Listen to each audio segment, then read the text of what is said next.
Good morning, friends. Welcome to this new group for BA Part 1. You have opted English Literature as your optional subject for your graduation course. So, thank you very much as well as welcome to English Literature. This is our first class. This is the first video or lecture. We start with the poetry. You have two papers for English literature. One is poetry and drama, and the second one is prose and fiction. We shall start with poetry and drama. And from poetry, we shall begin with William Shakespeare. The poems which have been prescribed for your course. So, the first poem that we will study is When to the Sessions of Sweet Silent Thought. This is the title of this poem, written by Shakespeare. But before we go with the actual poem, with the meaning and the explanation of the lines, first we try to know about William Shakespeare a little. We must have a little knowledge about the famous poet. So, as you know, William Shakespeare is one of the greatest poet and dramatist of English literature. And he was born in 1564. He is regarded as the foremost dramatist of his time. He wrote more than 30 plays and more than 100 sonnets. So far his plays are concerned, he has written very famous tragedies, four famous tragedies, as well as the comedies. Among the tragedies, Macbeth, Hamlet, King Lear, and Othello. These are the famous tragedies ever written by William Shakespeare. And they are lively, they are universal, and they have a great worth even today. And a lot of works has been analyzed and done by the researchers, by the critics on these works written by William Shakespeare. So far his poems are concerned, he has written more than 100 poems. All they are written in the form of sonnet, and these sonnets are of the same kind. That is, the structure of these sonnets is the same, having three quatrains and a couplet. So, the form of Shakespearean sonnet is that there are three stanzas, each stanza contains four lines, and the last two lines of the stanza, that is called a couplet. So, in this way, a sonnet is a short poem of 14 lines. Now, this is called a Shakespearean sonnet. So, as I told you, he was born on April 23, 1564, in Stratford upon Avon. He was son of Shakespeare and Mary Auden. Probably he was educated at the King Edward VI Grammar School in Stratford. Then he learned also Latin and a little Greek and also read some Roman dramatists. So far, his family and marriage is concerned. At the age of 18, he married Annie Hathaway, a woman who was 7 or 8 years older or senior to him. He had also two daughters, Susanna, who was born in 1583, and the second one is Judith, whose twin brother died in boyhood, born in 1585. So he had two daughters, although there were two sons, but they died. Unfortunately, they died. Now we come to about the sonnets. Shakespearean sonnets or the sonnets of Shakespeare consist of 154 sonnets in all, and they all are written in the form that I have already explained to you, three quatrains and one couplet. The sonnets which are written by William Shakespeare, they fall into two groups. One group, that is sonnet 1 to 126.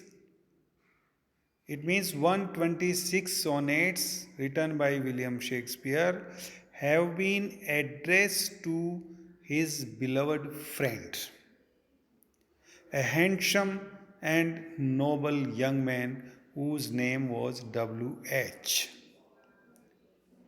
Whereas sonnet number 127 to 152, that is 26 sonnets, have been addressed to a malignant lady. Although she was fascinating, dark lady, whom the poet loves, it is said, in spite of himself. So these sonnets have been written addressing to her. In this way, we have 154 sonnets in all written by Shakespeare. Now, come to the theme of sonnets. What is the theme of sonnets? So, there are three themes on which most of his sonnets have been written. That is number one, the inevitable decay of time. So, the theme of his sonnets, or in most of his sonnets, we will observe that the poet or the speaker tells about the power of time. That is, time is very powerful. Time can destroy everything. With the passage of time, everything declines, decay. The beauty, even everything of this world comes to an end as time comes. So it means that death, just like death is inevitable, in the same way, there is inevitable decay or destruction of anything or any material of this world. Meaning is that Shakespeare stresses on the mighty or on the power of time.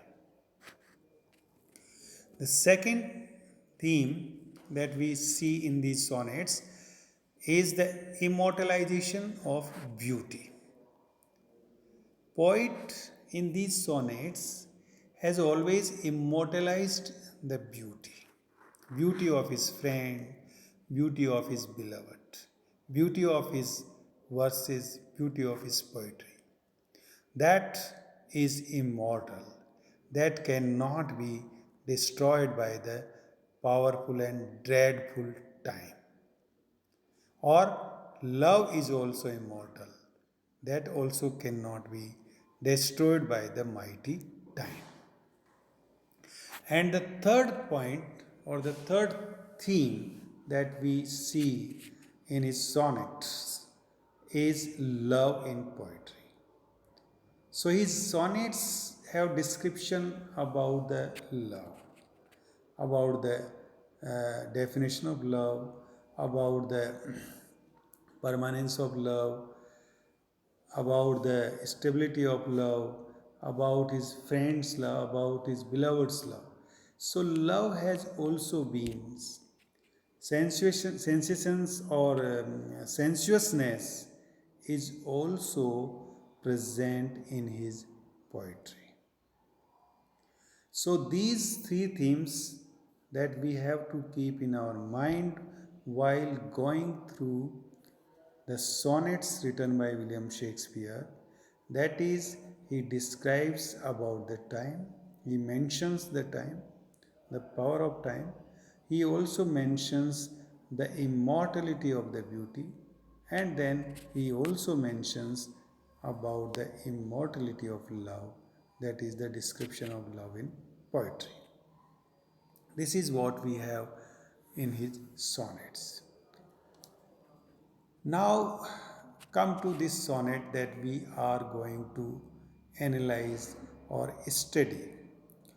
Not today, but in the next lecture. But here we will have the general impression or the gist of this sonnet. What about this sonnet is? So, what is the title of this sonnet? Went to the sessions of silent thought.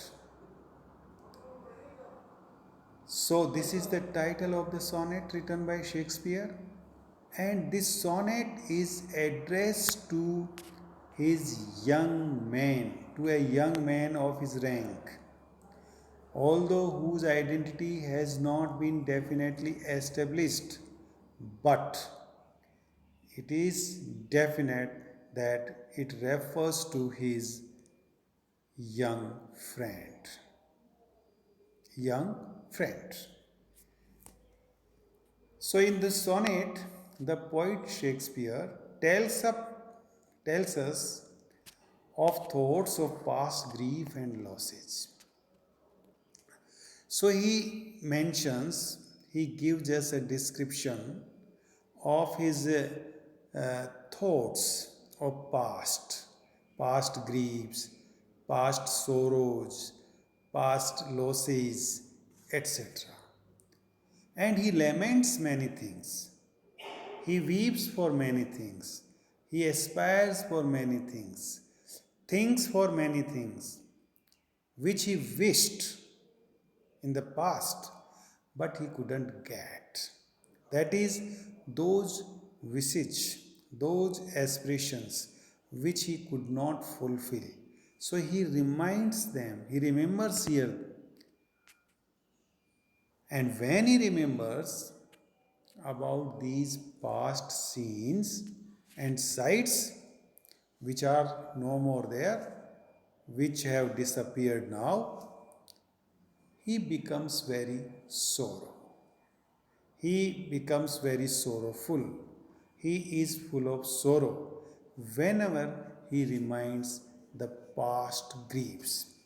जब भी वो past के grips को, दुखों को याद करता है, पास्ट की बातों को याद करता है, तो दुख से भर जाता है।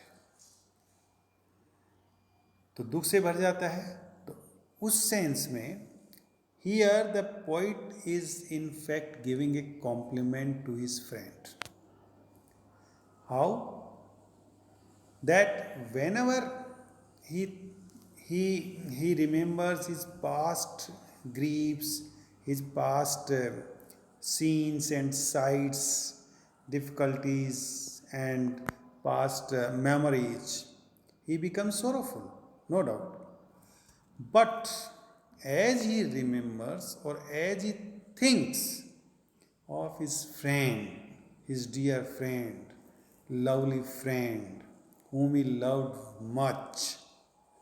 All his miseries, all his sorrows, losses, they all are gone. They all are forgotten. सब खत्म हो जाते हैं. मित्र की याद करते ही सारे कष्ट उसके खत्म हो जाते हैं. This is the theme of this sonnet. Typically, it is an English sonnet.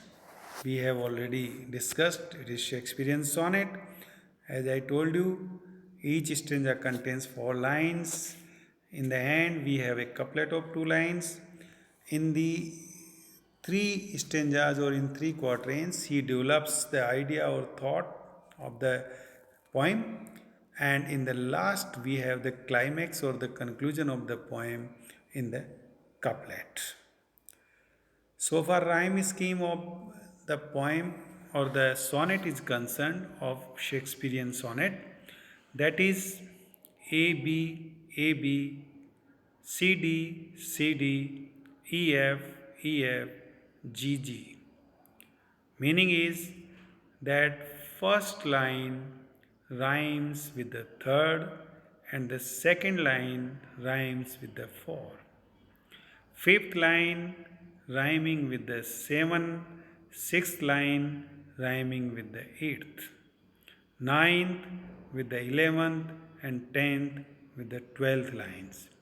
And the last 2 lines, GG, that is 13 and 14 lines, rhyme each other.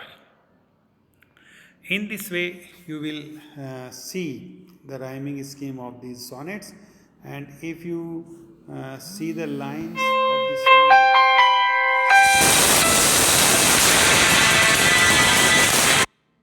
we will see the rhyming scheme. He went to the sessions of sweet silent thought. So thought, then the third line sought, second line past, waste, paste, waste, flow, woe, night.